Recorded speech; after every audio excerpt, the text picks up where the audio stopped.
অনেকগুলো train cancel হয়ে যাওয়ায় গুয়াহাটি স্টেশনের অবস্থা। হ্যালো এভরিওয়ান, তোমাদেরকে বলেইছিলাম আমার ট্রেন ডিলে হয়েছিল 4 ঘন্টা।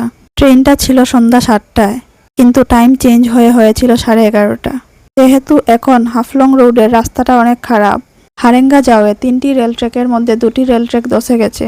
অবস্থা অনেকই খারাপ ছিল। মামা আমাকে নিয়ে চলে এসেছিলেন স্টেশনে ট্রেনে উঠিয়ে দেওয়ার জন্য। এসে দেখি স্টেশনের এই অবস্থা। অনেকগুলো ট্রেন ক্যান্সেল ছিল আর প্ল্যাটফর্মে মানুষের এরকম ভিড়।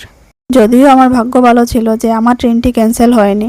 দিদা ওরা অনেকেই থাকার জন্য বলছিলেন, কিন্তু যেহেতু আমার ট্রেন ক্যান্সেল হয়নি তাই আর রিস্ক নিলাম না।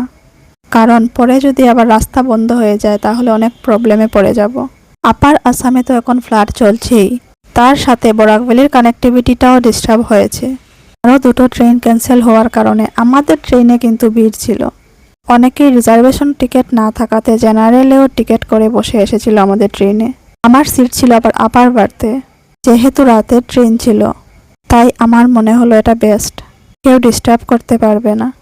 কিন্তু মনে মনে একটা টেনশনও কাজ করছিল, যেহেতু রাস্তা খারাপ, কোথাও যেন আবার আটকা না পড়ে যাই। যেহেতু আসামের এই ফ্লাডে অনেক ক্ষতি হয়েছে, সবাই প্রে করবে। এতটুকুই ছিল আজকের ব্লগে। টাটা।